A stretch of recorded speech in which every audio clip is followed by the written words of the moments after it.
dream, believe in strength. Now I'm the only one, only one.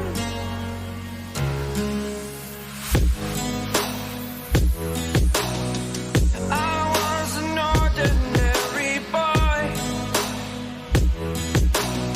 until I broke the rules. My life destroyed.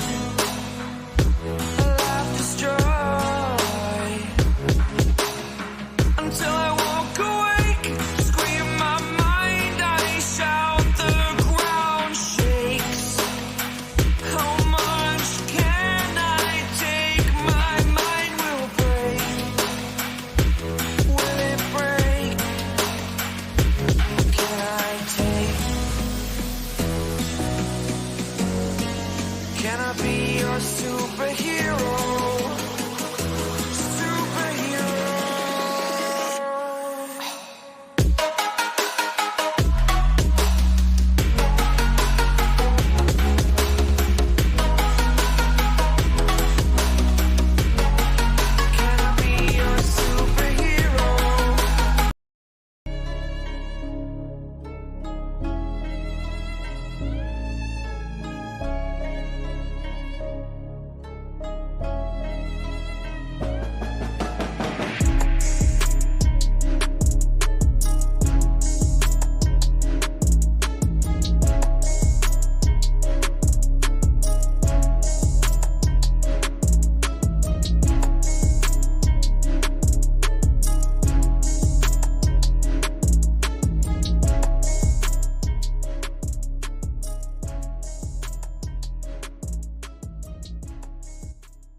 Well, hello, everybody, and welcome to Beyond BMR. Of course, I am your host, Bigfoot Michigan Rob. Diane Boss, thank you for becoming a BMR pirate. Thank you, Diane. I appreciate that. You, too, can become a BMR pirate. Just hit the join button. Join the hundreds that are now pirates. Get a picture of me with the bandana. And thank you for T-Bone for that awesome super chat. Great way to start the show. A pirate member and a super chat from T-Bone. Thank you ever so much. Again, welcome back to the show. Joining me in Studio B, of course, is the lovely Kristen Tweedy from the Blondes and the Booze Paranormal Podcast. Please subscribe on YouTube if not already. Sitting standby is text from Texas Front Porch. Because good old BMR, as you all know, if you've been following me for any amount of time, when it hits 80 degrees, my internet frazzles. It goes all over. It goes haywire. I'm getting a new modem put in tomorrow morning. So just in case I lose my feed, I got text on backup, but I got Krista. Then, of course, she's fabulous. You know Krista. She can handle it. And I have a great guest tonight as well, Greg Ogles from Alabama. I'll be meeting Greg for the first time at the Alabama Bigfoot Conference. We're going to get on with that in a detail in just a moment. So thank you for coming on in. If this is your first time here, please subscribe to Bigfoot Michigan Rob on YouTube, the Blondes and the Booze Paranormal Podcast on YouTube, and, of course, Texas Front Porch, all found on YouTube. You can find us on iHeartRadio, Spreaker, wherever podcasts are found. If you want to help support what we do like T-Bone did, the Super Chat is open. And also, like Diane did, you can also become a BMR pirate. Thank you for that. Check out our YouTube pages for other events and things that are going on, which is the great segue into what we do have going on. And I got to tell you guys, I'm so excited for this. Right around the corner, June 7th, June 8th, is the Alabama Bigfoot Conference taking place in Anniston Performing Arts Center. That, of course, is in Anniston, Alabama. Go to BamaBigfootConference.com for more details. Tickets, they're cheap. $30 online, $35 at the door. Our lineup is fabulous. Of course, we have the host with the most. The MC is Tex Wesson. Speakers are Barton Nunnally, Daryl Denton, the Blondes and the Booze, Jason McLean. Our guests tonight, Greg Ogles, Martin Groves, and of course, yours truly, BMR, is brought to you by Sidekicks. Sidekicks Paranormal, not to be confused with Side Chicks, which I have been saying for about a month or two until I got corrected. So that's the way that rolls. Also on June 7th, I think it's at something called Sizzler Steakhouse. Thank you, Keith, for that super chat. I love you. Thank you. Sizzler Steakhouse or the Sizzler Griddle or something of that nature. I don't know. It's in Anniston or somewhere around there. It's already booked. Get your reservations today. However, since I said it is booked, but we won't turn you away at the door. We want you to come on down, have a good time with us, chit chat with us. I love to meet you all down there that are attending the Alabama Bigfoot Conference. Another thing I got to do, as I always do, thank you for all the people that bought my book, Bigfoot Michigan Rob Presents True Cryptid Encounters. Book 1, find that on Amazon. Book 2 is coming out already at the end of July after the conference. Can you believe that? Book 2. For those of you that bought Book 1, leave a comment when Amazon comes calling. Leave the review because it does help the analytics with that. And as I said, one more note of business. Please subscribe to Texas Front Porch on YouTube. On Mondays, Texas Front Porch comes on at 8 o'clock to 11. Starts off with Danielle Diva. And then you got Tex and Brandy for the remaining 2 hours. Tuesday nights is Beyond BMR at 9 in the East with myself and the lovely Krista from the Blondes and the Booze Paranormal Podcast. Again, please subscribe. They just got 3,000 subscribers. Thank you for everybody that helped them out. Thank you and congratulations to the Booze on that one. 3,000 and growing. Wednesdays in Humanoids with Bart Dunning, 9 o'clock in the East. Thursdays, right back with Brunch with Bigfoot Michigan Rob with Tex, 1 o'clock Eastern Standard Time. Thursday nights, Tex, we got, I know it's a time change now. I think the lovely Monica Rollins is on Texas Front Porch on Thursdays. I think it's at 10 at night now. I'm sorry about that, Tex. You got to send me the new lineup. Lineups are always changing around here. But also Thursdays, you got the Blondes and the Booze. They kick it off at 9 in the East for sure. If you need more woo with the Booze, you got the Blondes and the Booze on Friday at 8 o'clock in the East.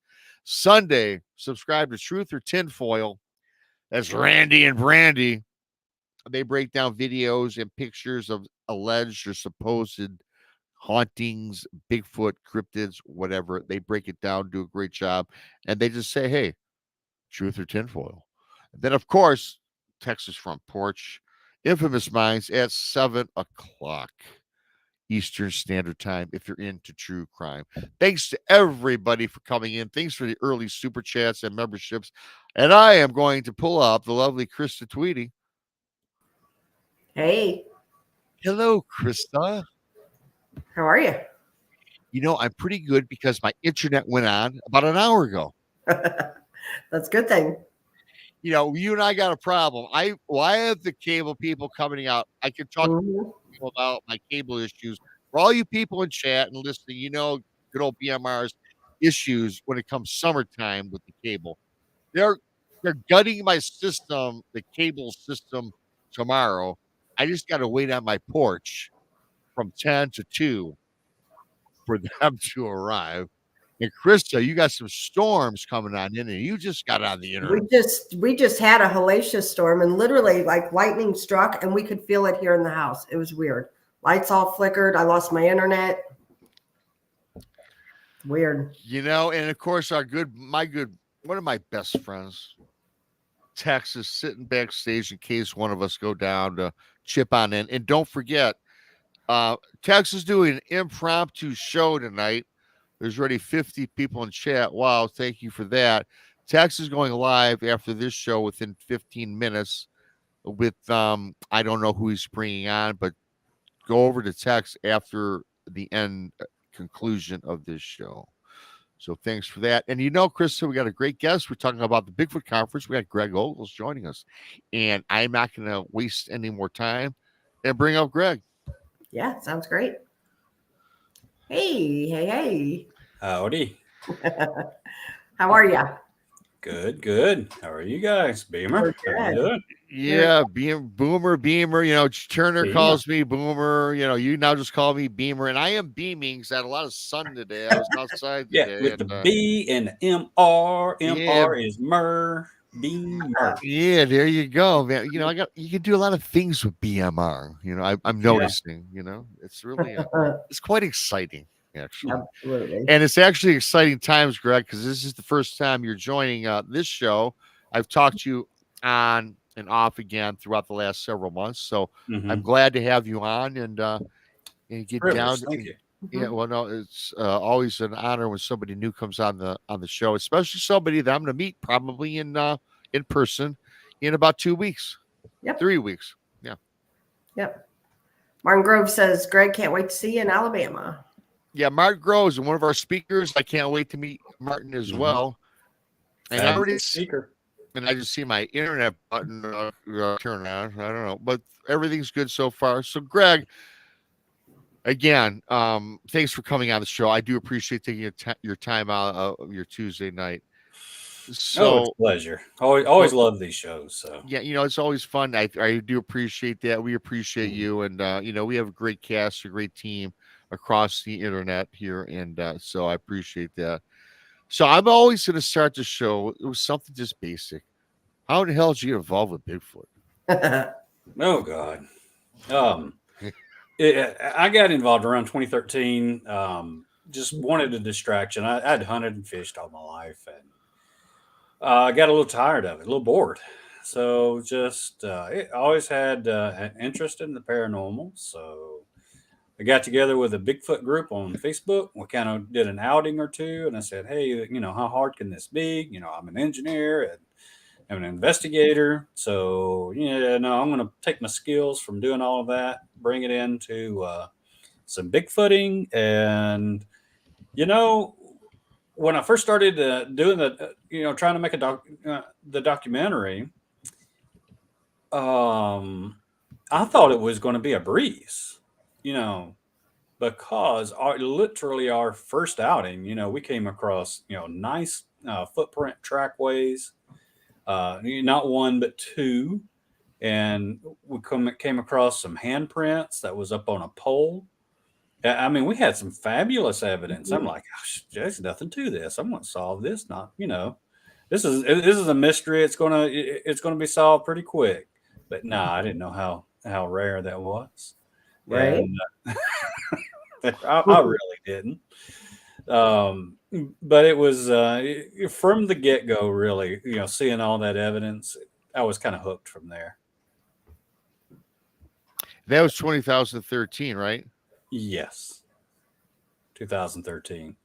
2000. And it took a good year for us to, or for me, because I knew nothing at all about making films. I had taken 0 classes, so I knew nothing about other than hitting record on a camera, and I thought that was all there was to it. Well, no, there's a whole lot more to it. You know, if you want to make yourself presentable, and you know, other than doing something that's very dry when you're talking to other engineers or something like that, you know, that is the way that I sort of presented myself in some of the early footage that we were doing. And going back and reviewing that, I was like, it ain't no way in hell I'm putting that on camera. I'm not putting that out there in the film at all. So actually, we had some really good footage that we discarded because, you know, we wasn't so much camera friendly, you know. But I actually do put some of that footage in my conferences, and I talk about it when I go to the conferences because it's really good evidence. It really is. And, you know, some of, like for the handprint that we saw, it's a big giant 4x4. There was a bat house that was out there, and I think they were out there eating the bats out of the houses. And there was fingerprints on the 4x4 post. There was, you know, the 4 fingers on one side and the thumb on the same face of the 4x4 post, which, you know, I'll carry a small piece of 4x4 with me when I go to a conference. And I kind of show, hey, can you reach around this? Imagine how big the hand was, that had to reach around that. It's, so I talk about that, kind of bring tactile objects so that, the viewers can actually see how big something really is. They can put their hands on something and say, wow, this is huge. We got some nice prints, and I carry those with me to the conferences, and get a nice handprint, hand cast, Mhm. and it's gigantic. At the conferences, I do talk about some of the things that didn't go into our film, The Legend of the Downy Booger. And if you haven't seen it, please check it out. It's a really worthwhile documentary. It is. I'll second that motion. Yeah. So, but speaking of documentaries, we have a second one coming out that we just wrapped up filming on. It's called The Legend. Well, not The Legend. It's called The Land Between the Lakes. The cryptic expeditions. I've never heard of The Land Between the Lakes. Oh, you've never heard of it? Wow. It is a secret place that is somewhere, maybe between Kentucky and Tennessee. No, it's somewhere, I guess. It's somewhere between there. It's secret, though. But yeah, it's the Land Between the Lakes, and we had a fabulous time. And the evidence that we got there is just... it's I've never seen anything like it before. Yep.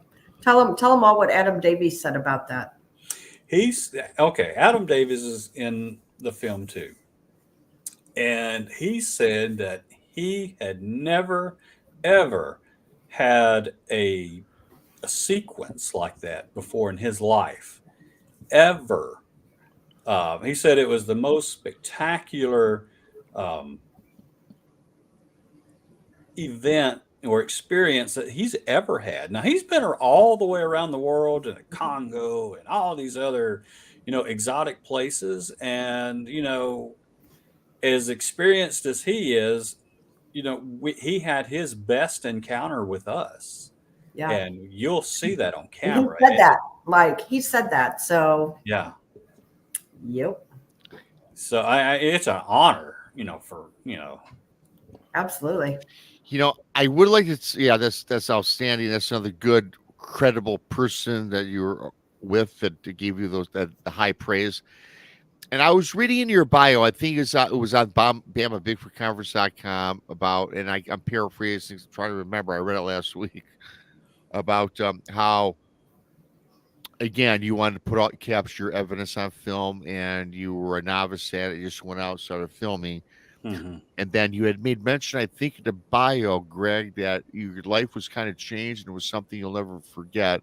Was that because, in reference, did you have an actual sighting of an actual physical Bigfoot creature? Well, I did not with my eyes then. Okay. I'm an extremely analytical person. Yeah. And in my job, it was my duty to put together evidence to solve a mystery. Okay. Right. And whether it be in car crashes it's car crashes mostly. But there was other problems. And if I had to figure out a mystery, so you work in the traffic industry. I do. I'm a traffic engineer. Okay. So with the crashes that I investigate, they're pretty bad ones. I don't do the mundane ones.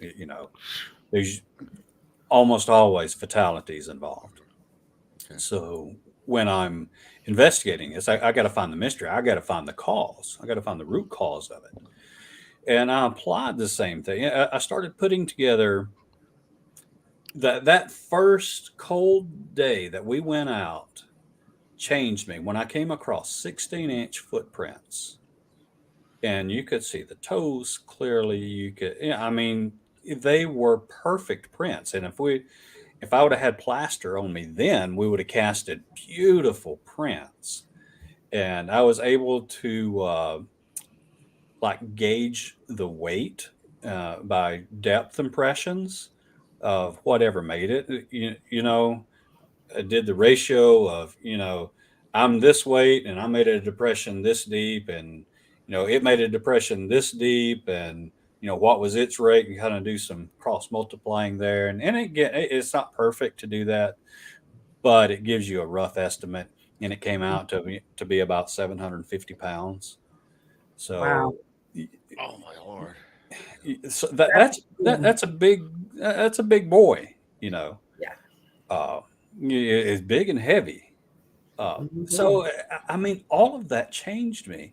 There was this thing that we came across that looked just like a giant bird's nest, that you could walk in, except it was up on its side, right? And I kind of walked, kind of got in it, and I was kind of joking around with Brand. I was like, man, see if you can even see me in here. And he couldn't see me until he got like right up on me, and then from the opposite direction, he couldn't see me at all. So I was like, hey, I bet this is a hunting blind, but something huge could have gotten in it, right? So something far larger than me.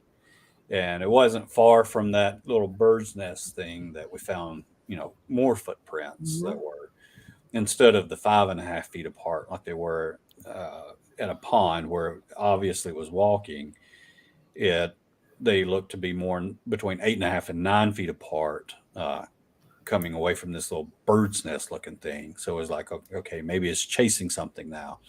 And it just happened to be the exact same dimensions on the footprint. So we said, well, okay, maybe it's the same individual, because it wasn't too far away from each other.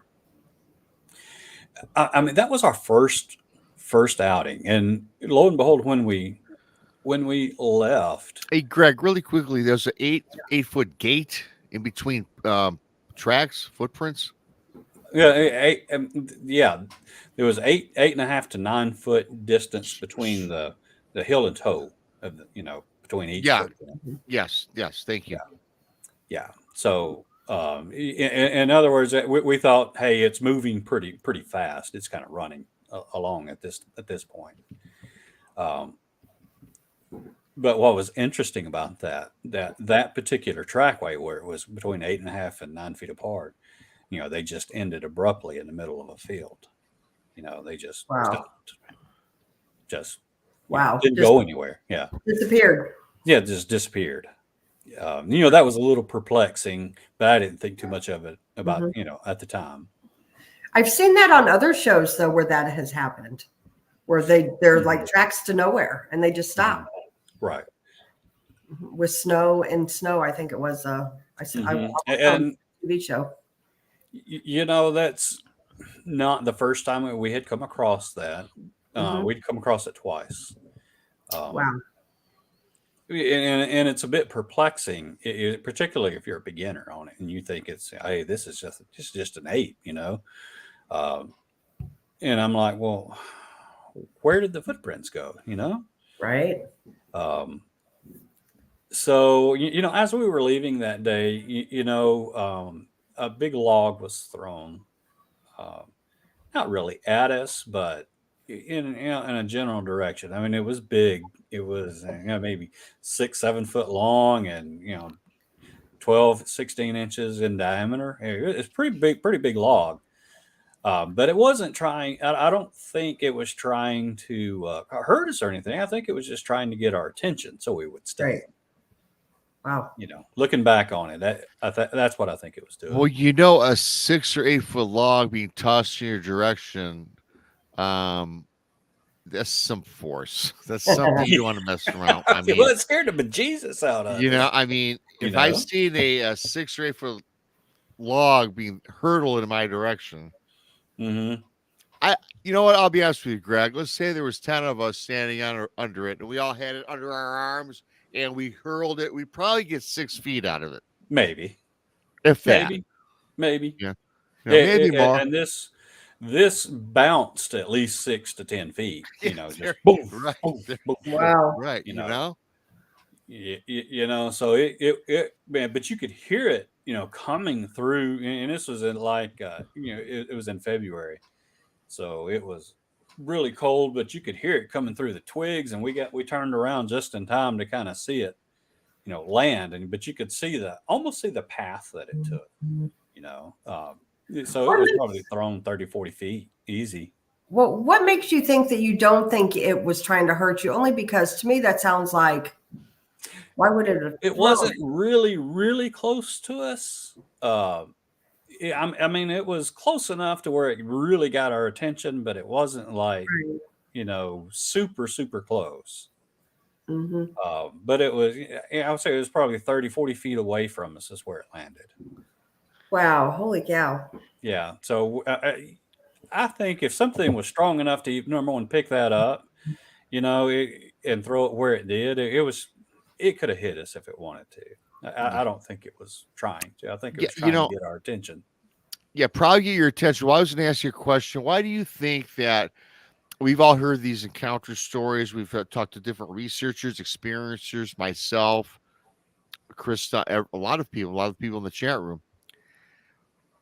Why do you think the Bigfoot throw objects at people? You just think it's to make their presence known, or to kind of tell you to get out of the area?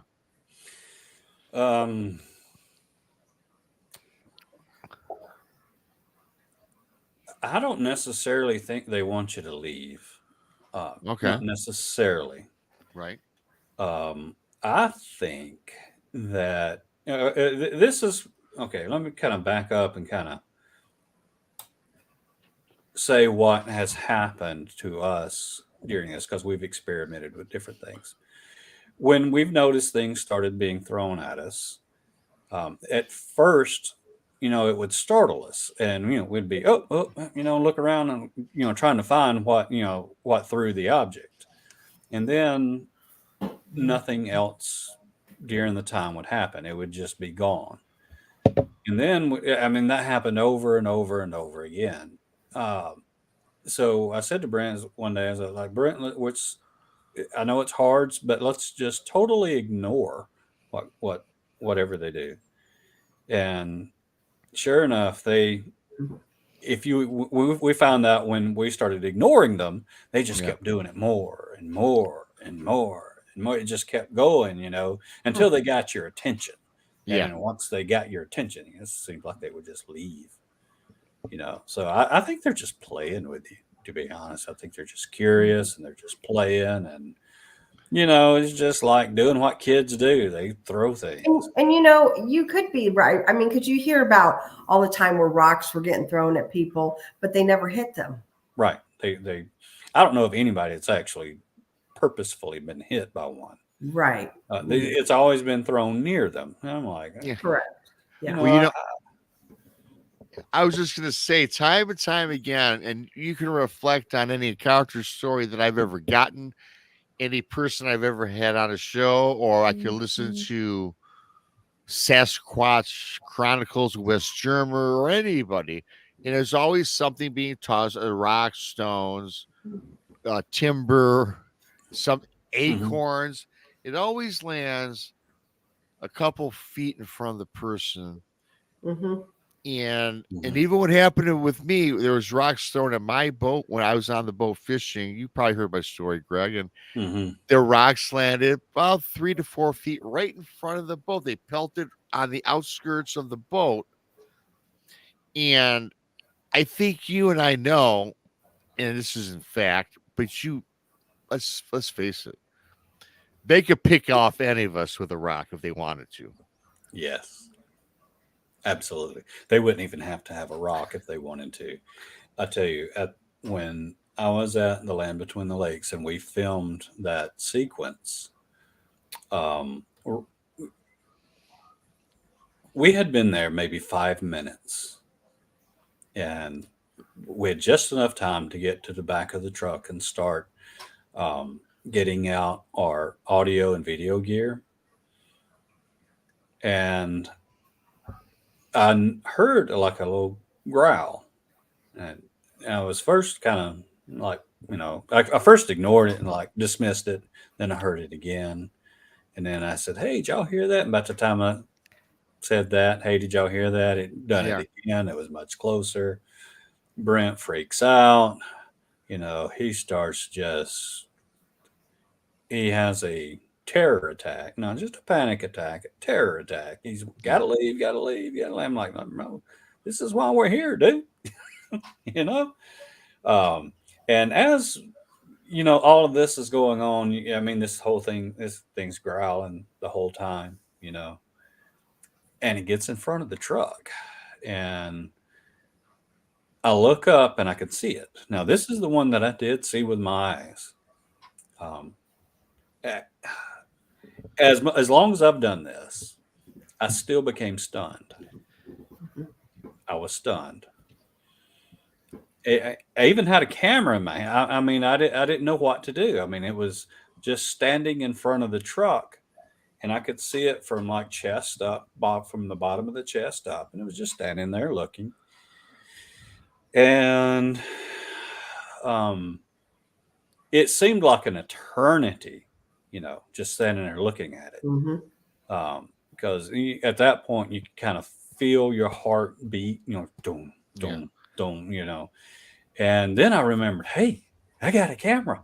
So I you know, pulled the camera up, and I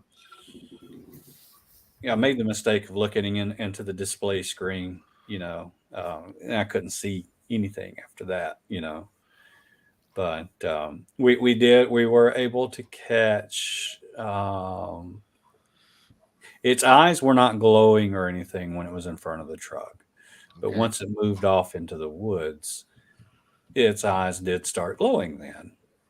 And so we did get that on camera. And as hard as I tried with these little short range cameras here, I don't know if I picked it up while it was standing in front of the truck. I don't think I could pick anything up at that distance, you know, because it's just meant for, you know, videotaping your subject, and they're usually very close to you.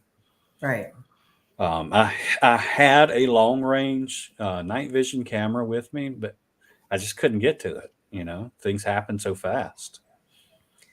But as fast and unnaturally fast, I might say, as this thing moved, they don't need any weapons. They could just come up on you like that, and you know, I never heard anything. I just turned around and saw it, and it was there. You know, other than the growling, you know, I didn't hear footsteps or whatever. I mean, which is kind of perplexing to me. Right. Yeah, you know, it is how stealth they are is a subject. We can talk about that a little bit later, but I have a question. I find this fascinating because you're one of the few people, really the only person I've spoken with. Now, how many, well, first of all, how many films have you put out or documentaries in your career? We've just had one. Just the one, Legend of the okay. Downy Booger. Yeah. Okay, now throughout you document every time you go out, you do documentation with your video or cameras and such. I find it fascinating that, and you've probably heard this too, Greg, about how many people have had a camera, either they're doing a recording or taking a picture, when they think they see an alleged Sasquatch or some sort of cryptid, and they look back on the film or the camera, you know, the digitized, and it's blurry, they can't make it out, or what they thought was there is not there, or a picture, it's pixelated. So let me ask you, with your I don't want you to give out too much details. I know you got a great doc coming out pretty soon, movie film coming out pretty soon. Have you experienced a lot of that? Like, have you seen when out filming, taking pictures, have you gotten a lot of those, as they say, blob squatches, or where the film just all of a sudden just goes blank, or you all of a sudden it's clear, then it's fuzzy? Any of those? What I'm getting at is with the energy and such. Almost every time. That's why it took so long to actually do the documentary, because there was times where we would hear something running through the woods, and you know what a bipedal run sounds like. And you've got the night vision camera, and it's going, and when you go to review, it's not there. But let me tell you about an instance in particular that happened with that. I was taking one of our new camera people out. She wanted to kind of see what all we were doing.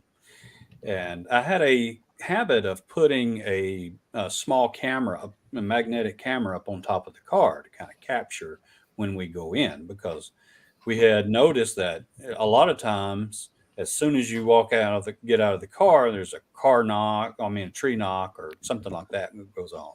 So I was trying to catch something, you know. So anyway, we're driving down the road, and then I stop, put the camera on top of the car, and then she's like, "Why'd you do that?" I said, "You'll see."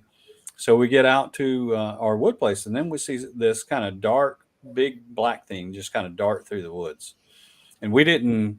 We just got a glimpse of it, right? So we're both like, "Hey, what was that?" You know, I'm like, "I don't know." But I said, but I got the camera on top of the car. You know, Mhm. it saw it. And, you know, we'll be able to, you know, back it up and do it all that and get a good look at it. So we went out and we had a real close encounter that day. As we walked down this road, and as we were walking, something was paralleling us. And when we walk, it walks. We stop, it stops. And she just started to get really nervous and like, hey, you know, this thing's getting really close, whatever it is, let's go back. It could be a bear, blah, blah, blah. I'm like, okay, there's no bears here, but okay, we'll go back. So, and about the time we stopped and started to turn around, it grabbed these two trees and just started shaking just the snot out of these trees. You know, they were, you know, yay big around or so. And she's like, oh my God, oh my God, oh my God. I'm like, let's just go on. It's okay. You know, so anyway, so we got back safely, obviously. And when I started reviewing the footage from that, the camera was working perfectly all the way up to maybe 45 seconds before we saw this black object. And for 15 minutes, it didn't work. The footage was corrupted. Let me say that. The footage was corrupted. It was still recording, but it was corrupted. And you couldn't see anything. And then after about that 15-minute mark, it started recording again. I'm like, holy crap, of all the times, you know. But that's not the first time that's happened. We went up to a place in Georgia, and we had 4 cameras on us, and all of them powered down, all of them. You know, we documented that as best we could. That's the time we ran into these horses when we were making the Downy Booger. You know, all of that was true. So there's no telling what we could have caught on video if, you know, our cameras had started working. Not long ago, we were in the Talladega National Forest doing an interview at a place where somebody had allegedly been killed by perhaps a Sasquatch. And I had spent hours and hours and hours and hours charging batteries. And we get to this location, and all 10 of my batteries for my camera, they were dead. They wouldn't power on. We finally They were fully charged, obviously. Yeah. They were. I spent days charging these things. I'm sure you did. Yeah. And but what was interesting is once, you know, we did find like external, like a just giant battery that would work. So we were powering some cameras with that. But however, once we got away from that one location, all of those batteries just powered up again. So, Wow. and Come on, you know. and the instance that I was just talking about with at the LBL, both cameras that we had like this, I had 2 of these kind of cameras. I actually had 3, but we had 2 rolling. They were fully charged. Spent all this time charging them before we went out, fully charged. And those cameras lasted about 20 minutes, and then they both powered down. And what was interesting, what I consider, was a personal encounter for me while I was there, just personal for me. Martin had gotten a little bit ill, and there was some people that was taking care of Martin, and we decided it was kind of time to kind of leave since Martin was ill, and my the camera batteries were dead, and I was going to go look to see if I could find any prints in front of the truck. Well, I wasn't having any luck with that, and at this time Brent was walking up, and I was like, okay, I'm going to make a growl. I'm going to see if something's still around, right? And I go, roar, and, make this stupid growl, and sure enough, I get these 3 stones, boom, boom, boom, and we're like, holy crap! Did you hear that? He said, yeah, it stomped. I said, I'm going to do it again. Right? I growled again, and it sure enough, it stomped again, but it was kind of close to the edge line of the woods. Mm-hmm. And I was like, oh shit. Brett turned around, looked at me, and said, you better cut that shit out. I said, okay, I'm going to stop. Let's put something between us and the woods, so we got on the backside of the truck where everybody else was. But I really wish I could have recorded that, because it was a direct response to something I was doing. Right. Real quick, just to let everybody know that I see there's been a lot of questions, and I've been starring them, so we will get to questions. Just an FYI. Yes. Mm-hmm. So, yeah. But anyway, I mean, that was just something that was personal to me that I really wish I could have gotten on camera. Mm-hmm. Do you think that okay, now do you live in Alabama, correct? I do. Okay, and most of your research well, let me ask you this. We'll backtrack. Mm-hmm. Is all your when you're filming and the purposes of your documentaries, your films, are they in the state of Alabama, or do you traverse about the lower 50? We traverse. Okay. We have kept it to the southeast, but we do traverse. A good bit of the Downy Booger was filmed in Alabama, but toward the end, we're filming an orb, right? Because, with these night vision cameras, they only have they're very short range, and we wasn't getting anything on night vision cameras, Mm-hmm. And I was like, oh, we know these things are there, but we're just not having any luck. And we were seeing these orbs, and these glowing balls of light. I don't know what to call them, orbs. I don't know what they are. But I said, hey man, let's go get some of these things. We'll have at least something in our film, because we're always seeing these things, right? So we go, and sure enough, we catch one of these orbs, and we're filming it, and we think it wasn't a slow night really by any means, because there was a time where I was catching something on thermal, and it was kind of crawling down toward us, got it to a log, and kind of pushed up, and then it just friggin' disappeared and just gone. And talking about being corrupted, that portion of the thermal digital recording was corrupted. Oh, thermal. Yeah, and when we were filming this orb, we caught something crawling between us and the orb, and actually that footage is actually corrupted too, but we were able to save enough of it so it's actually usable.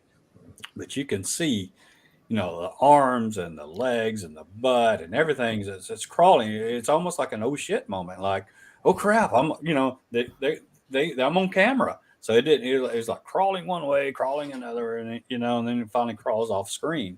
Mm-hmm. But we didn't see that with our eyes there. The very high end camera that we rented saw it, and it didn't project any light at all. It just picked up the ambient light. That was an experiment that we ran. We thought that maybe they can see into the infrared spectrum some, and with the infrared light, you're just shooting a spotlight out there that they can easily avoid. So, but if you use a passive video strategy, then they don't know that you're filming necessarily. Right. So at least with a light, a projected light. That's the thing too. I know that what you've experienced just from today's show and you've heard other shows and other people, researchers and filmers, documentarians. What do you think it is about when you're filming Bigfoot where we have these outages? We lose the battery charge, or you get the film that doesn't come back correctly. I know kind of what the answers have been given to me, so I'm not going to divulge them, but I would just like your opinion on why we have these circumstances in the field. Thanks, Tex. Yeah. Have you ever heard of like noise canceling frequencies? You know, like if you have a sine wave, you know, noise is all just frequencies, right? Right. Okay. Yeah. So if you have like a sine wave and it's a noise, if you introduce the exact opposite of that sine wave, that noise disappears. It cancels. Sure. So it just goes away. So electricity is it's just all frequency, you know. Perhaps they work on an opposite frequency like we're using. Like, you know, I don't know the exact frequency that that batteries run on. Like if you're in your home, it's like at 60 hertz or something like that. So maybe they're in the negative frequency range, which would suggest to me that they're from a different dimension, a parallel universe, something that is opposite ours. And if they get within a certain range, they're going to, you know, your cameras are going to fail, or you know, things like that. I mean, that's just a theory that I may have, that I have. Well, let me ask you this on your theory. Again, this is all speculative. It's all theory. We don't know. We're not experts. We can only go by what we've seen, not seen, talk to other people, interviews that I do, Krista does.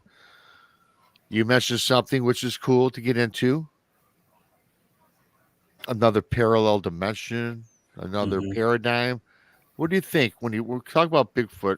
I'm not going to get into the flesh and blood versus the woo, but do you think that these animals, and I guess maybe I kind of am, I just said animal, and I don't think they're an animal really. Do you think they come from another dimension, or do you think this is, as people say, an ancient civilization of people or species?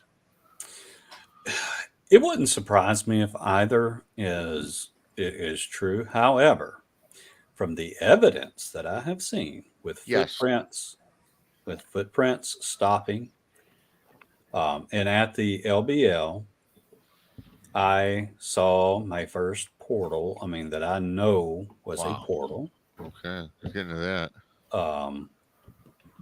And then a few minutes later, after it disappeared, an orb came up from that direction and kind of hung around for a little while. My personal theory, or my personal belief, from the evidence that I have collected, is that yes, they are a physical being. However, they have the ability to go into a different dimension or universe or something. Right. You know, yeah, it's always that question that, you know, everyone gives us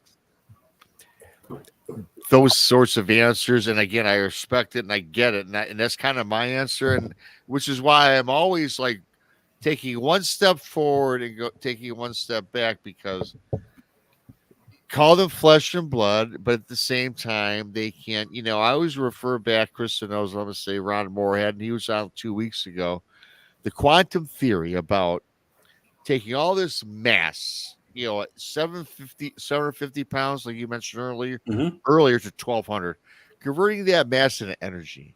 I think if you could do that, you could probably do just about whatever you wanted. Yep. And that's why I'm saying, yes, they are flesh and blood. What, you know, at times while they're here, they leave handprints, they leave footprints, they eat, you know. However, there's things that's just unexplained. You would think as you would. I don't think all these structures and stuff, I don't think they sleep in them. I really don't think they sleep here at all. Well, I will tell you this. I'll go on record as saying they do not sleep in the structures.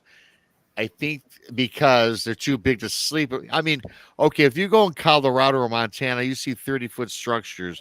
Even so, I think they're used for a navigation system. They don't sleep in structures. My opinion. Yeah, and that's all we've got right now is opinions. However, I do start looking at evidence and because that's my job. It's what I've been used to for 20-something years. What's cool about you being on the show is you've talked a lot about the evidence. You found a lot of different evidence, and what's cool is thanks, Brian Colstein. What's cool about you and this show here today is you come a lot of things that kind of they keep you interested, and you know that there's something out there. Hey, is it Bigfoot? Is it Mother Pearl? I don't whatever. Yeah, because Bigfoot's not been proven, right? You're sure the Patterson-Gimlin film is probably the best evidence on films, but you still have people that say that that's people. I was watching this show, and a guy I respect, Dr. Dean Bartram, was on Texas Front Porch last night, and he thinks that the Patterson-Gimlin film, he thinks that Patty was a man in a suit. Well, I don't agree with Dr. Dean. I respect him because he's knows a lot about a lot of different things, but going back to it, it's like, again, physical being, footprints. You talked earlier, 18-foot footprints with toes. It's not Greg, it's not Rob, it's not Tex, it's certainly not Krista. She's probably got a 6-inch foot, right? So, and it's not giants from way back from the fallen 200, right? Way back. So it's something out there. But it's something that has the ability to be human or physical, yet metaphysical all at the same time. I agree 100%. When I will say when I first started, I thought it was just an 8, but everything that we've been experiencing, right, led me somewhere else. And I always go where the evidence goes. And if the evidence says it's something weird, it's something weird.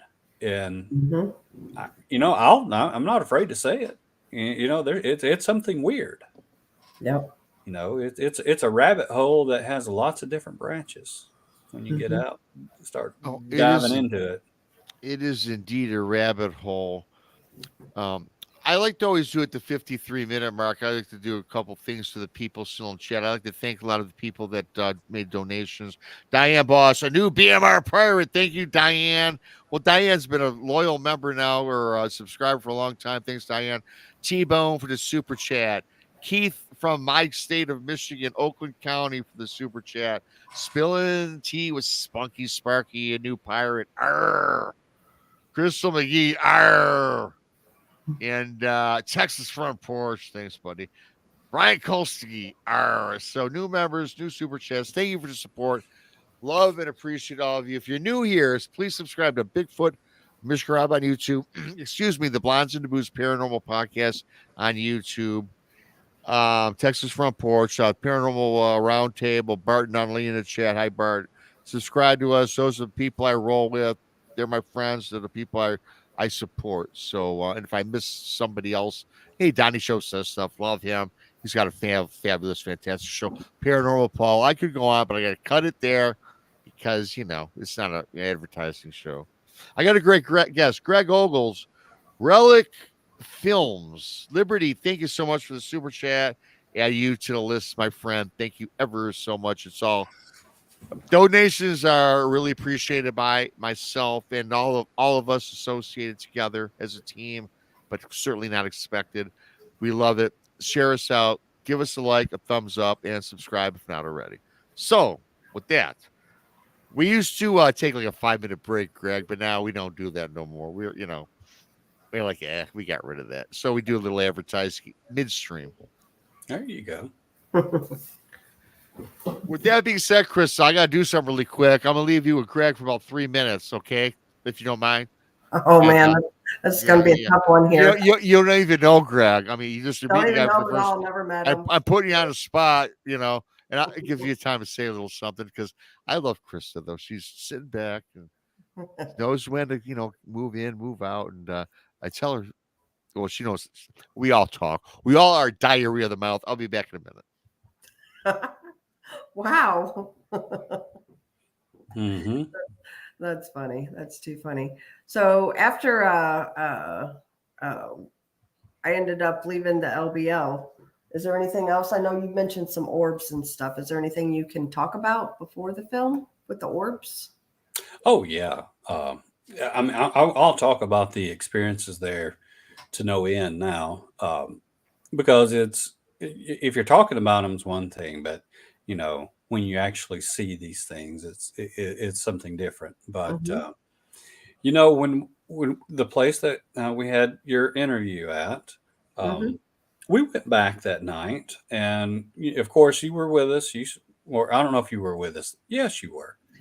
Because Kathy was with us that night. We had Kathy and Aaron and Brandy and thank you and Adam and maybe Brent. I don't think Brent was with us. I think they went and done something different.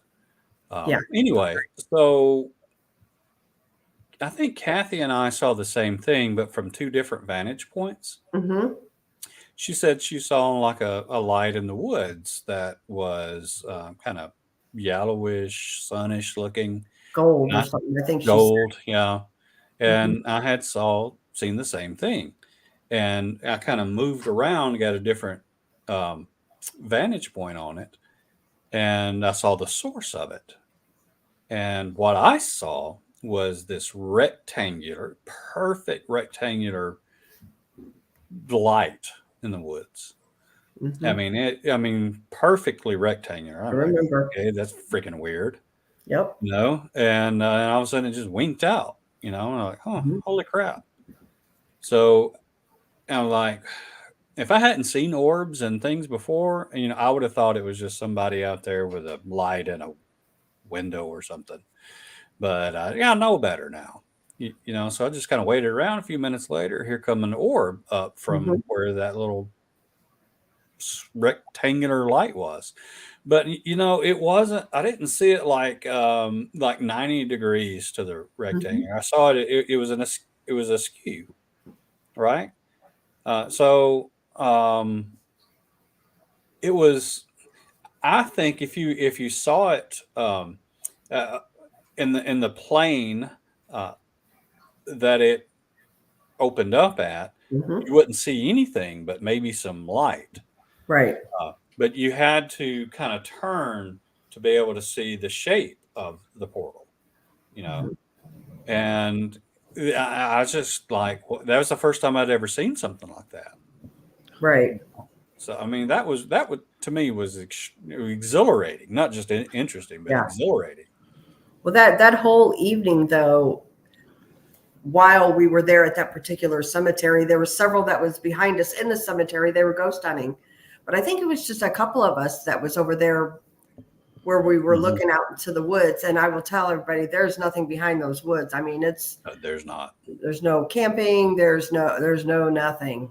Right. And, there was definitely some sort of orbs. We all saw them. We all what I think, unfortunately for that night, there was lots of flashlights moving around.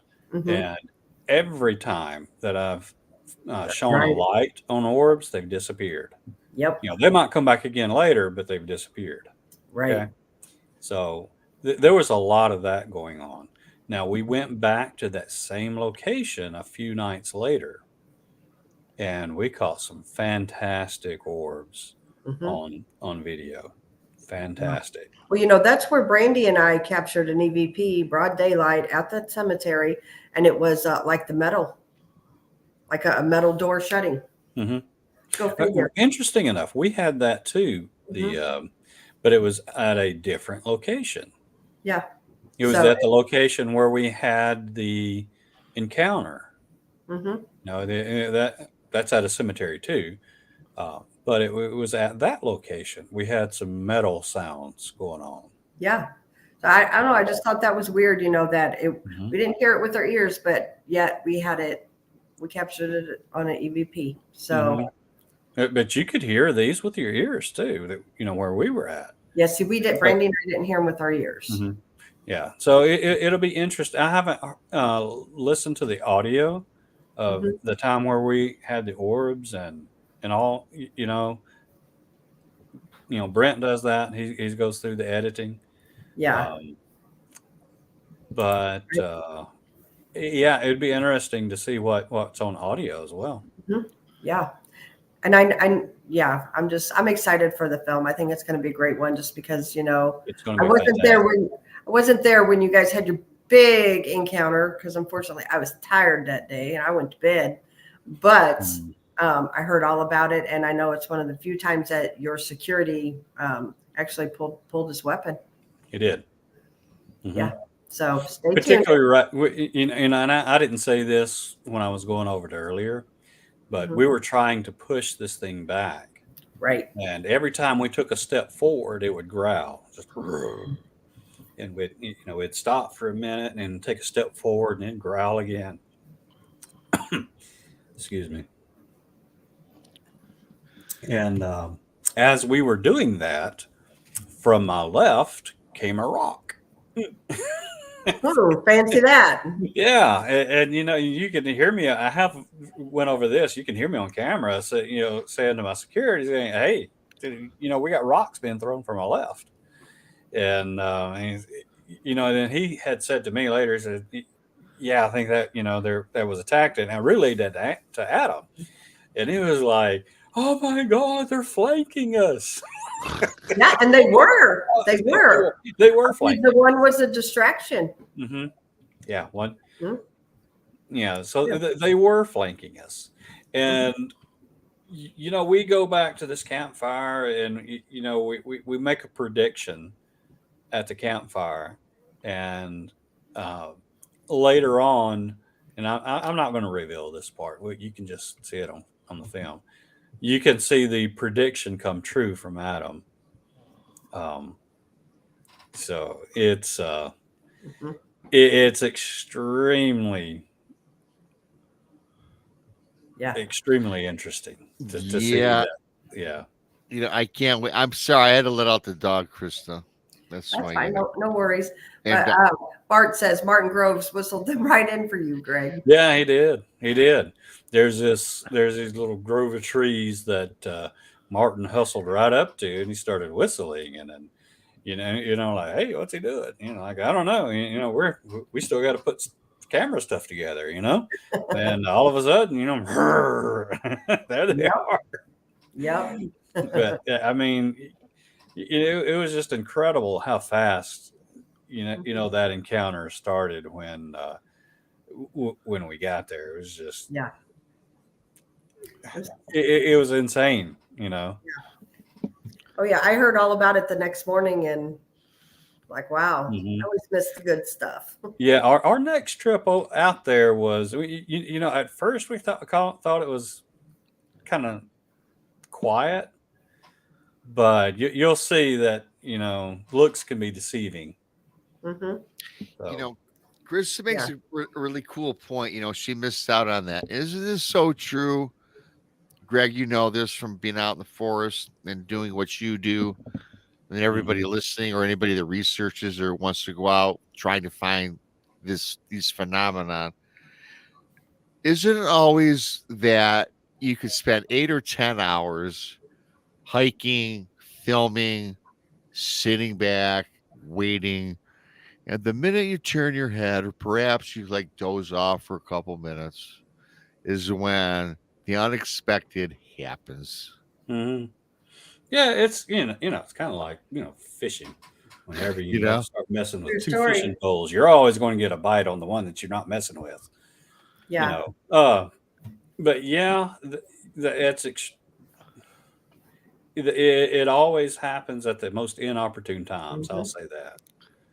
It's like they're watching you or something, like, hey, they're not expecting it. Now let's go.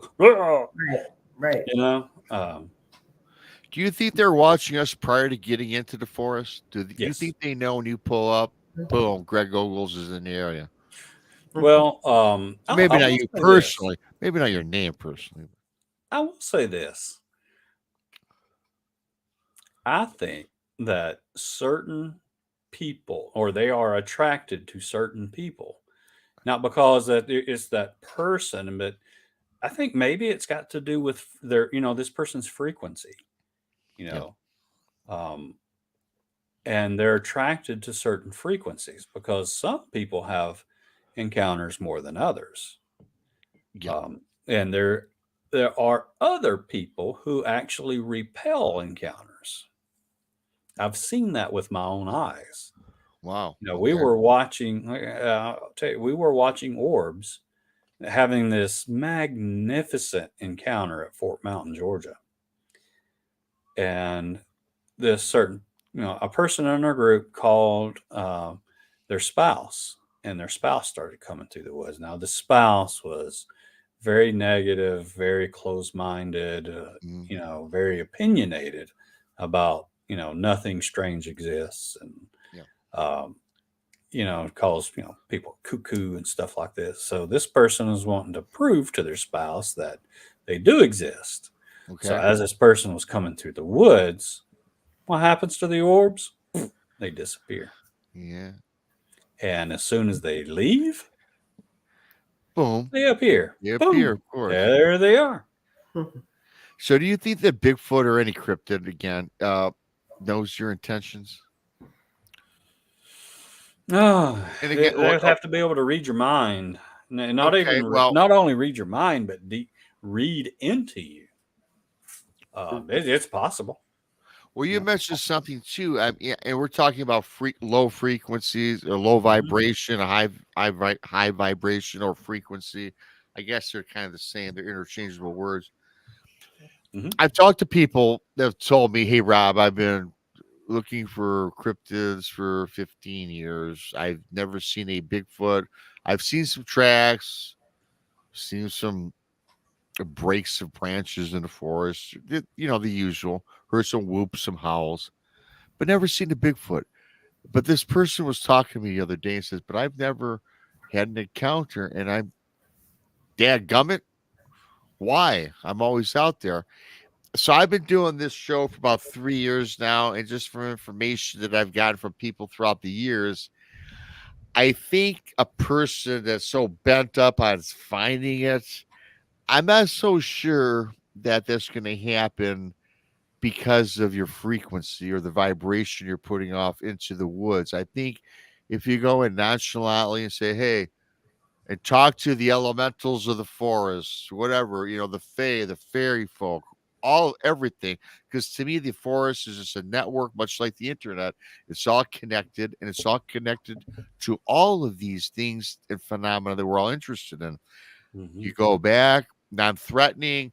Don't care if you see anything or not. You're there to have a good time, but you cast off the vibration. I'm just here to be with Mother Nature. If you're here, you're here. Those people have the experience that I've talked with, Mhm. and those people have it time and again. People have seen 20 Bigfoots, people have seen 0.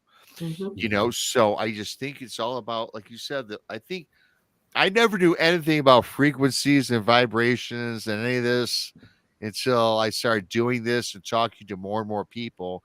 And I think it is the level at which our persona, right? What we Mhm. cast. And I asked if they think if the Bigfoot or these cryptids can sense your intentions. I think in part they do, but I think though it's more about how you are as a person.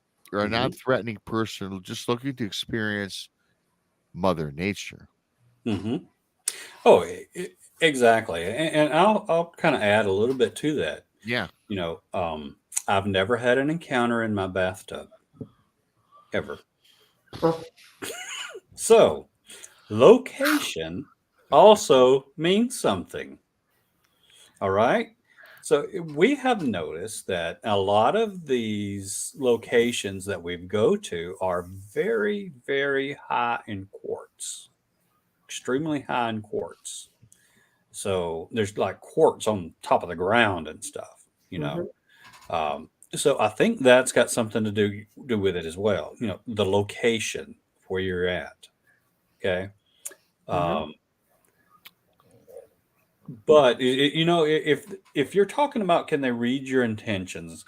Okay, well maybe somebody that has malintentions has a lower vibration. Yeah. You know, so maybe your vibration is connected to your intentions, if that makes any sense. So Makes a lot of sense. the more at peace you are, the happy you are, the higher your vibration.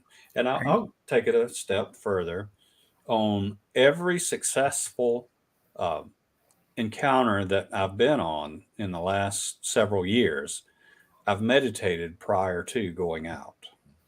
So I meditate. I kind of clear my head, clear intentions, get, you know, all bad thoughts and all that out. And I just go for, you know, the pleasure of it.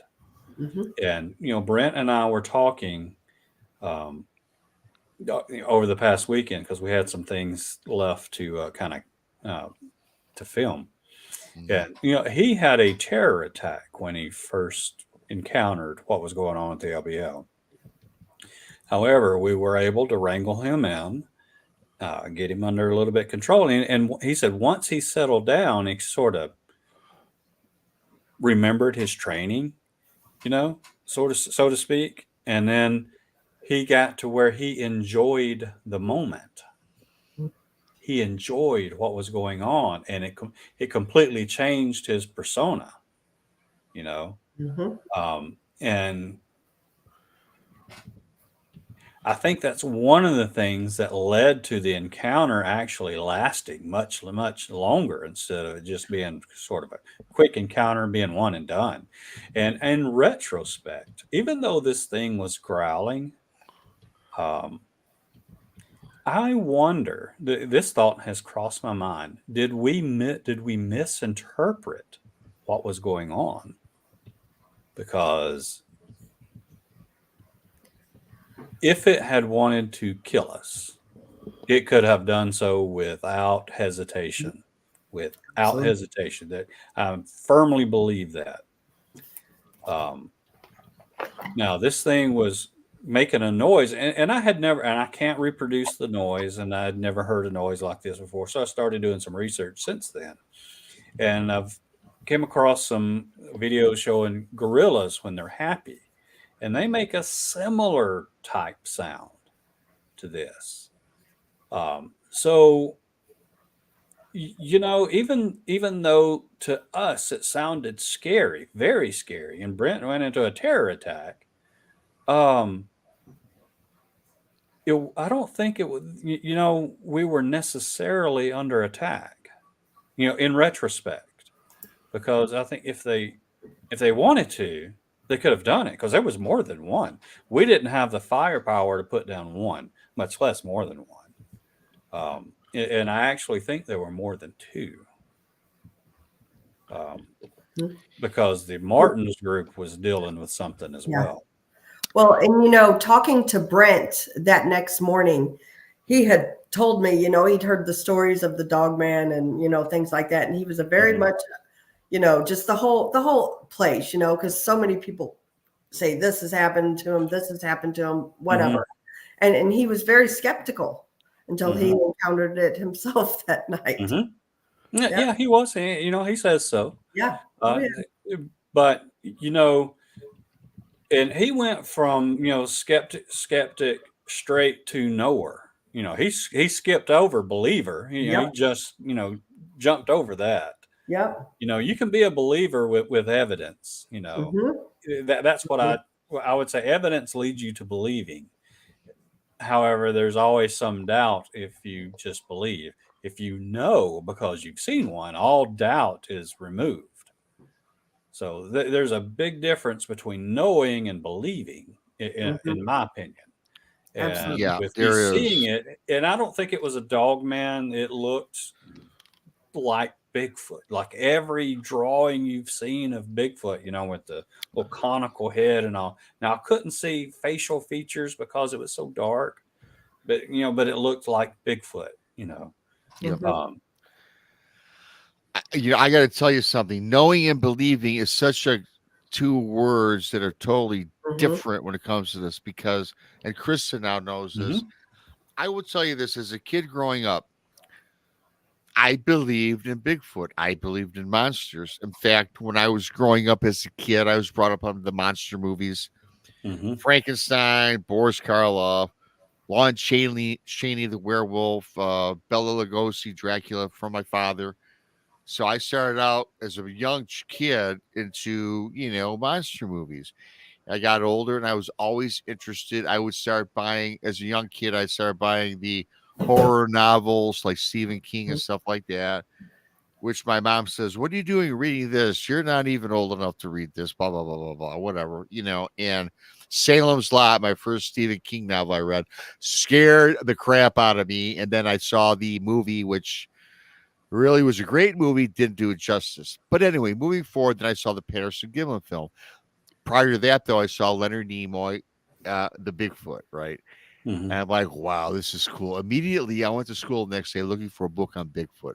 Of course, during the days of going to school, when I was young, there was nothing out on Bigfoot. I mean, there was like nothing in the library. Mhm. So I was a believer. And throughout my entire life, I always tried to, anytime, and I never used YouTube. I told this many times, but anytime on TV, I would watch mysterious phenomenon, and I really love when a Bigfoot show came on. And this is well before all these other shows. I was a believer, and I believed in things. And as a young person growing up, I seen ghosts, shadow people, so I already knew the paranormal existed. But the Bigfoot thing was something I believed. I knew ghosts existed. I knew this shadow people existed. But it's until June 15th of 2018 when I saw what I saw. I always say, Greg, I saw a Bigfoot. To this day, I'm not 99%. I do know this. I saw something that's not supposed to exist. It yelled, screamed, roared at me. 9.5 feet tall, reddish brown hair, looked like a humanoid, looked like a person with Down syndrome. Then it manifested into a demon. That's what I say. I stick to my story. Now I know I'm not a believer. I know I'm a knower of Mhm. something is out there. I've never seen a dog man. Talked to a lot of people. Dog man exists. The LBL proves that, right? Or Yeah. supposedly proves it. Yeah. So I'm a knower now because I've Yeah. seen not Mhm. only them in person now, but multiple times on video. Because I would advise anybody that's kind of going out always carry a camera with you because you're not going to necessarily see with your eyes what's actually going on around you. Yeah. You really have to go back and review the footage, and there's one clip in our film where I'm going out and experimenting with glow sticks, and I put a glow stick up on as high up on the tree as I can get, and I continue on down the trail and with our full spectrum camera, I'm sort of just panning around. I'm trying to enjoy things that's going on because there's a moon out and I can actually see some, but the full spectrum camera can see a long ways. So when we're leaving, I noticed the glow stick on the ground. I'm like, well, maybe it just fell off. Put it in my pocket and just went on. Going over the footage, I see this thing standing right in front of the glow stick, and it's about 6-8 inches taller than the glow stick. And as you go frame by frame, you can kind of see it, just kind of weaving, just kind of bobbing back and forth.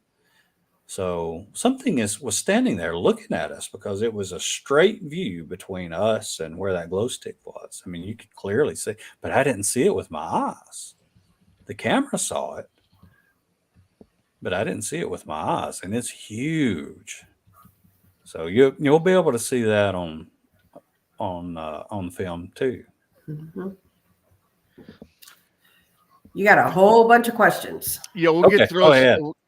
One quick question though, and I Mhm. know we got a bunch of questions, and I want to get to everybody's question, but I do want to ask you this because I stepped out for a minute, and we were talking a little bit throughout the show about portals, but I do have to Mhm. ask you this question.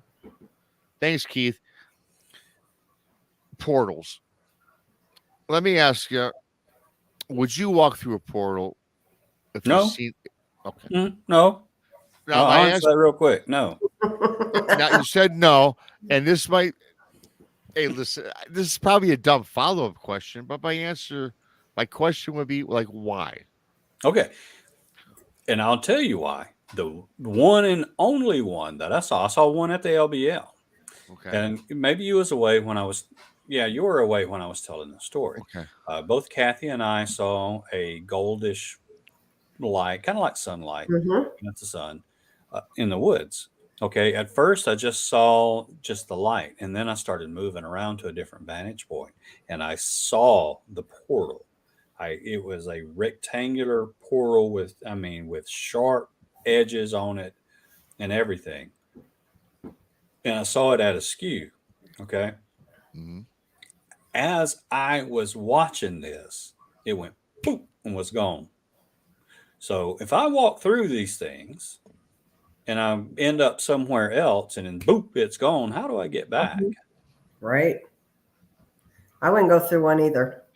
Yeah, and I thought about walking through one. I've never seen one, I'll admit, but I thought about if I read a portal, if I ever saw a portal, and let's say I'm hanging out with Chris and Brandy, I would say, look, I'd want to make sure we get about a 1,000 feet of chain, like in our truck, and strap it Mhm. around my waist, and have them, uh, Well, attach it to a tree. Okay, like And, you're and, talking and like the movie Poltergeist. poltergeist. I I've never seen saw. that movie. Now, wait a minute, you guys. I'm gonna tell you a true story. Never seen Poltergeist, so I'm. Oh wow, but that's what No. they did. Oh, did Mhm. they? So what was the outcome? Guy never made it back. Or The rope was No, cut off. she got back. She went through, but yeah. Oh. Yeah. Yeah, I've seen that Uh, movie. well, we do have like 22 starred questions, Chris. So we should probably Sure. Yeah. get on with them. Yeah. Do you want to do them or you want me to? You know what? I don't, man. I'll do some of them to start. Yep. You even have a question there. Oh well, great. So okay. Hi, Tex. Hey, Tex. Okay. Love the hat. So first question, I'm going from the very top. I'll do some Chris, and then you can do some Krista. Brian Colsey asked Rob, any plans on making an audio book? That would be awesome. I don't know yet. I'm waiting for book two. I'm still working on book two. I've thought about it, and but thanks for asking that question.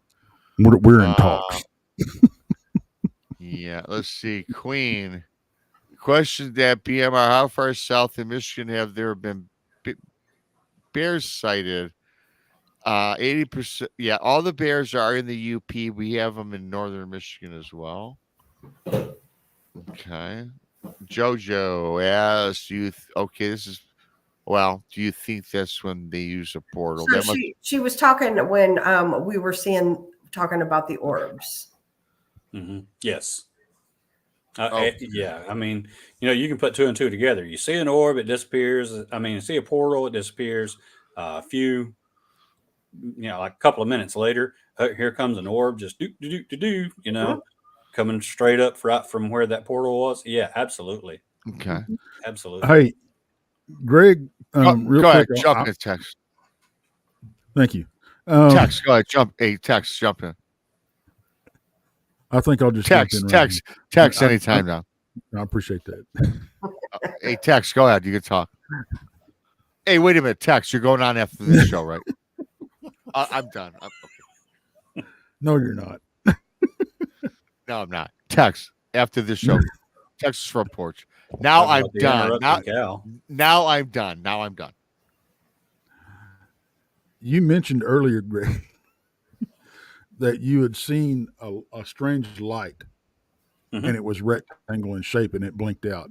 Is this the same thing that you're calling a porthole, or is it something different? It's the same thing that I'm calling a portal. Okay, so it was the same light you were talking about. Yes. Greg, Oh, okay, I have okay. a follow-up, Greg. What's the difference between a portal and a porthole? I heard Tex say porthole too. Well, porthole's on the left. I try not to say anything. I had to do that, Tex. I love you, brother. Greg, what kind of audio gear do you use? Audio. We use Zoom audio recorders. I got an H6, an H4, and numerous other, like little small recorders that we sometimes will put on our persons. Mhm. But if we're serious about it, we'll break out the H4 and H6. Very good. I'll ask you more about that in Alabama. Brian Colsey asks, apologies if this has been answered. Where can I see your film? My film can be seen on Tubi TV, Apple TV. You can even find it on YouTube, which is like Stash TV, and 10 or 12 other ones. You can buy it from Walmart. It's on DVD now. Walmart and several other locations have it on physical DVD. So it's out on numerous places now. Mhm. Very good. Thank you. And I can't wait That's for awesome. the next film coming out. Greg, do you think there's a link between Sasquatch and spirit activities? If so, have you considered EVP? That's from Brian. Mm-hmm. Yes, we've gotten EVPs when we've been out. Squatching, one of the best EVPs I've ever caught, and it was ironically this time of year in the South, we get these birds called whippoorwills at night. They're very loud. Oh yeah. Very, very loud. Yeah. So I made the mistake of putting a parabolic dish out and just kind of let it record overnight. And unfortunately, it was located about 10 feet away from a whippoorwill. So, and it just went on all night. So in between the little, whipper and the wheels, you can hear this Indian drumming and these what sounds like Indian chants. And it sounded like a party was going on, or and I was like, holy crap, did I pick up like a radio station or something, But as I kind of listened, it was clear that it was an EVP from the past. And this is where we got lots of Bigfoot activity, exactly where we got lots of Bigfoot activity. So yeah, there is some sort of link. Also, one of the ghosts that the only ghosts I've actually ever seen was a place where we caught the I don't know what it is, but I'll call it the thing crawling between us and the orb. I think it's a Bigfoot, but that's just my opinion.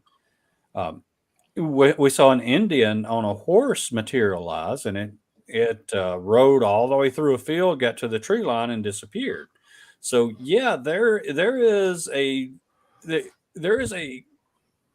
correlation Please tell me between you got Bigfoot that on activity film. and all of the other paranormal activity, including UFOs, aliens, orbs, disembodied voices. That's actually going to be in our film, the disembodied voices. We caught some on audio, and everybody is accounted for, like in the video.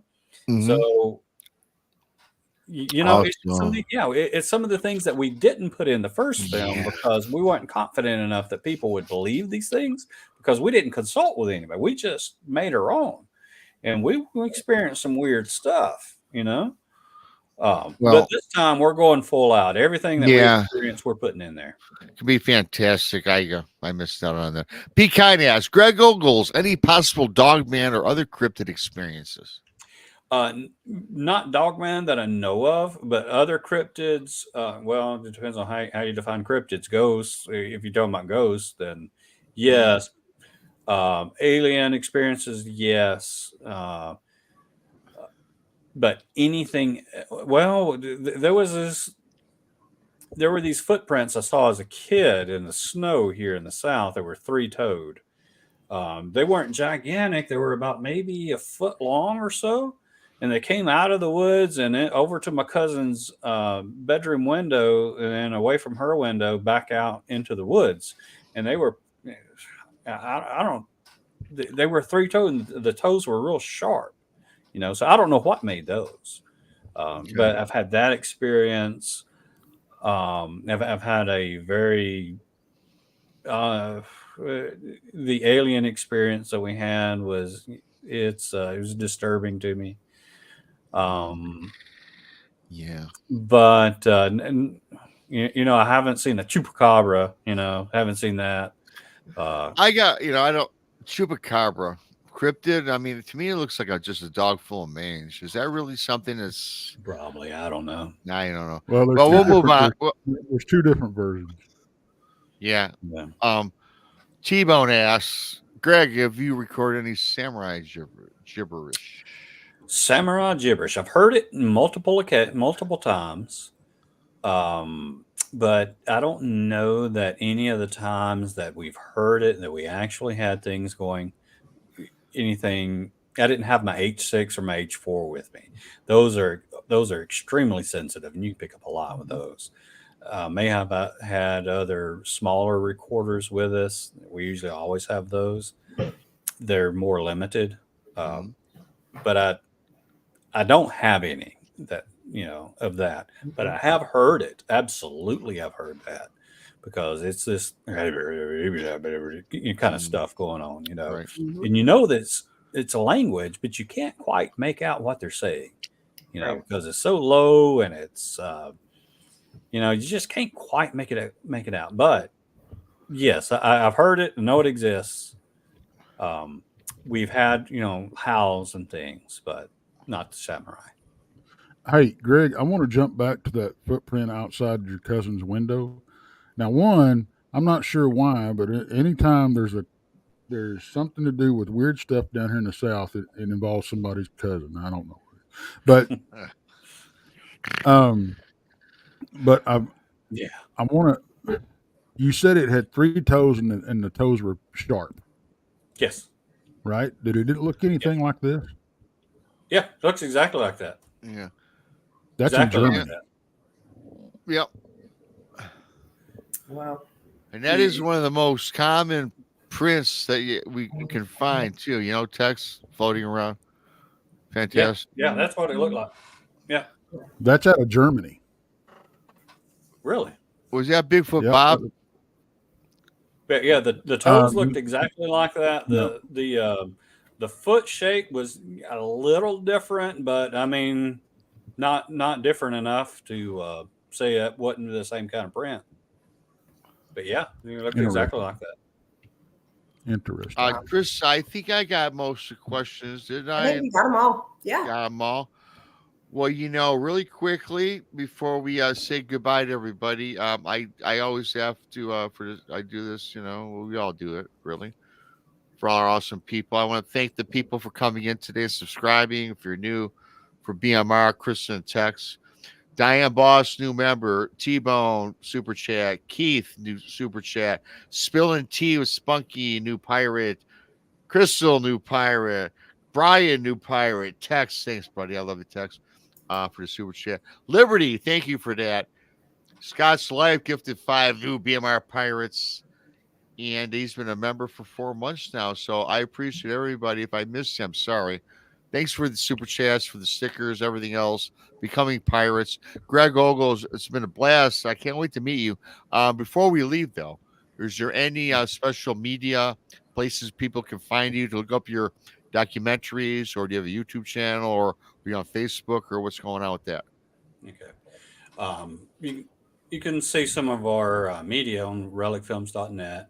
I'm on Facebook, just Greg Ogles. You can look me up. And we also have a Facebook page at Relic Films on Facebook.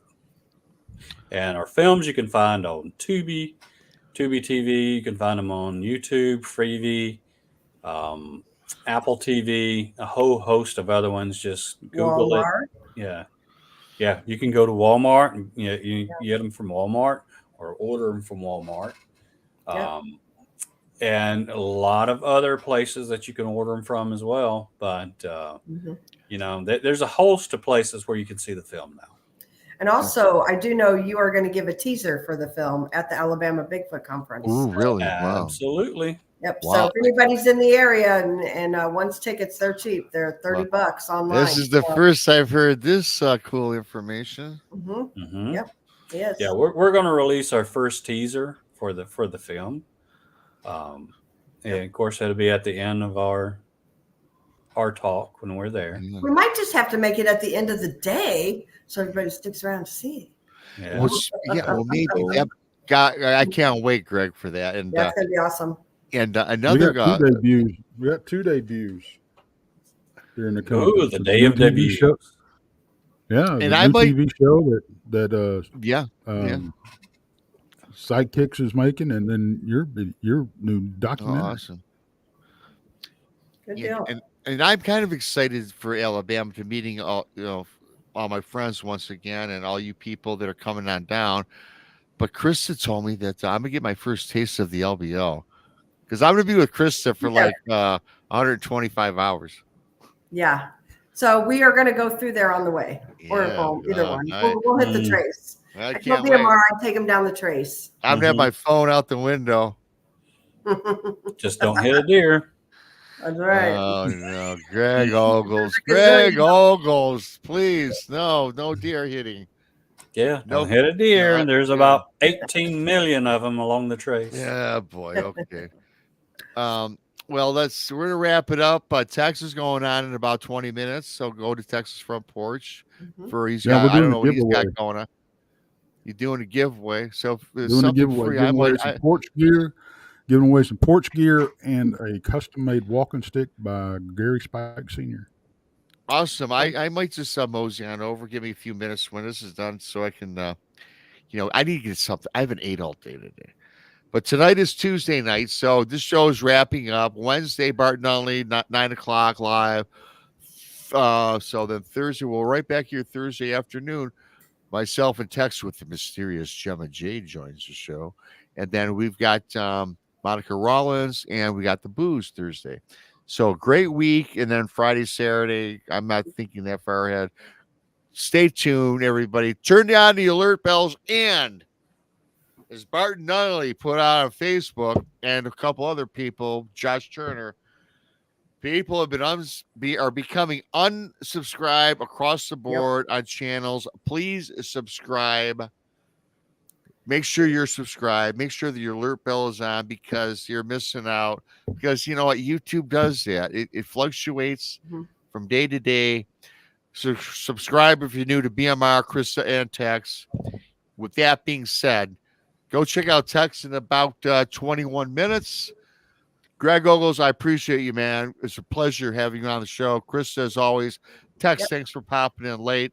And with that being said, for everybody else, I got to pull a text and look for the exit music or whatever the hell it is. Oh, it's under Rob's extra. He must have changed that. We're out.